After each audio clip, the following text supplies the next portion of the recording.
చక్కని సీతకి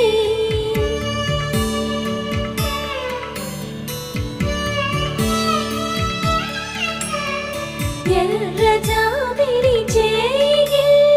రాముడేడని అడుగుతుంటే